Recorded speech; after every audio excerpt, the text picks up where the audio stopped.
Dear viewers, السلام علیکم ورحمۃ اللہ وبرکاتہ۔ امید ہے آپ خیریت سے ہوں گے۔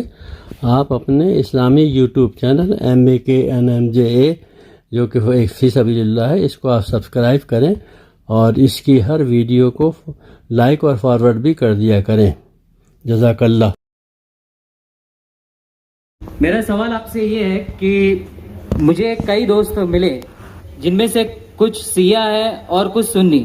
جیسے آپ نے کچھ دیر پہلے بتایا کہ جو انسان مانتا ہے کہ اللہ ایک ہے اور محمد علیہ السلام آخری پیغمبر ہیں، تو میں مانتا ہوں اس بات کو۔ تو اگر میں یہ کہوں کہ میں مسلمان ہوں تو یہ جھوٹ نہیں ہے، لیکن مسلمان بننے کے بعد ایک نماز پڑھنا بہت ضروری ہوتا ہے، اور کچھ طریقے ہیں جو دونوں ہی دوستوں نے مجھے بتائے، لیکن ان کے طریقے الگ الگ ہیں۔ تو مجھے یہ سمجھ میں نہیں آیا کہ کس کا طریقہ میں اپناؤں، کیونکہ دونوں ہی اپنے طریقوں کو صحیح سمجھیں۔ بھائی صاحب نے سوال کیا کہ اگر اللہ ایک ہے اس میں ماننا ہے اور محمد صلی اللہ علیہ وسلم پیغمبر ہے تو میں مانتا ہوں، تو اس طریقے سے مسلمان ہوں میں۔ لیکن میرے دو دوست، ایک شیعہ ایک سنی، اور مسلمان بننے کے لیے نماز پڑھنا ضروری ہے، تو کس طریقے سے نماز پڑھوں؟ بھائی صاحب، آپ کہتے ہیں کہ اللہ ایک ہے، آپ مانتے ہیں کہ اللہ کے پیغمبر محمد صلی اللہ علیہ وسلم آخری پیغمبر ہے، تو آپ نے کہا کہ کس طریقے سے نماز پڑھوں؟ یہ شیعہ سنی جو آپ نے پوچھا، آپ جب قرآن پڑھیں گے، قرآن میں نہ شیعہ ہے نہ سنی ہیں، قرآن میں نہ شیعہ ہے نہ سنی ہیں۔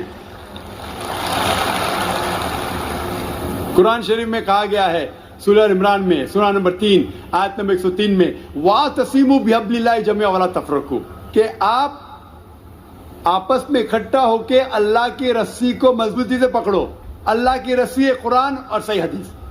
تو آپ دیکھیں قرآن میں کیا لکھا ہے اور اللہ کے رسول کے صحیح حدیث میں کیا لکھا ہے۔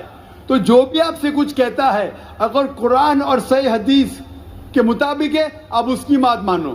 جو ذاکر کہتا ہے وہ بھی کچھ اہم نہیں اسلام میں، ذاکر اسلام میں زیرو ہے۔ جو ذاکر کہتا ہے وہ بات ماننا ضروری نہیں، لیکن جب میں قرآن کا حوالہ دیا تو آپ کو قرآن کی بات ماننا فرض ہے، جب میں صحیح حدیث کا حوالہ دیا تو آپ کو صحیح حدیث کی بات ماننا ضروری ہے۔ تو اسی لیے کوئی بھی شخص کچھ کہتا ہے، اگر اختلاف ہے اس میں، تو پھر سے رجوع ہو جاؤ قرآن اور حدیث کے پاس، کیونکہ قرآن میں لکھا ہے سورہ نساء میں سورہ نمبر 4 آیت نمبر 59 میں، ورس نمبر 59 میں، اطیعوا اللہ واطیعوا الرسول، اللہ کی اطاعت کرو، اللہ کی بات مانو اور اللہ کے رسول کی بات مانو۔ اور وہ لوگ those who have been charged with authority, جو اولو الامر ہے، وہ لوگ جو آپ کے امیر ہیں۔ لیکن اگر ان میں اختلاف ہے، پھر سے رجوع ہو قرآن و حدیث کے پاس، اللہ اور اللہ کے رسول کے پاس۔ تو اگر دو شخص، دو عالم، کوئی بھی اگر اختلاف ہے، آپ پھر سے مڑو اللہ اور اللہ کے رسول کے پاس، قرآن اور صحیح حدیث کے پاس۔ پھر دیکھو کہ کون سا دوست، کون سا مسلم، کون سا عالم، کون سا مولانا قرآن اور صحیح حدیث کے مطابق کہہ رہا ہے۔ آپ سمجھے؟ تو اس سے پتا چلے گا کہ کیا صحیح ہے۔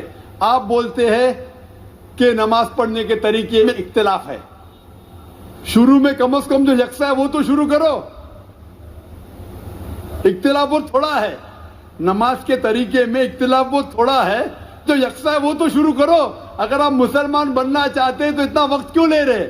خالی نام کے مسلمان ہونا ضروری نہیں ہے، وہ کوئی فائدہ نہیں۔ عملی طور پہ مانو کہ اللہ ایک ہے، اس کی عبادت کرو اور آخری رسول محمد صلی اللہ علیہ وسلم پہ ایمان لاؤ، اور اس کے بعد پھر تحقیق کرو۔ آپ کے دو دوست لوگ جو بول رہے قرآن سے کون میچ کرتا ہے، صحیح حدیث سے کون میچ کرتا ہے، کیونکہ اللہ کے رسول فرماتے، صحیح بخاری کی حدیث ہے، اس طریقے سے نماز پڑھو جس طریقے سے آپ نے مجھے دیکھا۔ تو جو صحیح حدیث سے ثابت ہے، قرآن اور صحیح حدیث سے، اس طریقے سے نماز پڑھو۔ لیکن اگر 19-20 فرق ہے، کم از کم جو یکساں ہے وہ تو شروع کرو، اختلافی باتوں پہ تحقیق کرو، انشاءاللہ پتہ لگ جائیں گا آپ کو کیا صحیح ہے۔ تو انشاءاللہ ابھی آپ صرف نام کے مسلمان مت نہ ہو، عملی طور کے اوپر مانو کہ اللہ ایک ہے اور اللہ کے رسول محمد صلی اللہ علیہ وسلم آخری پیغمبر ہے۔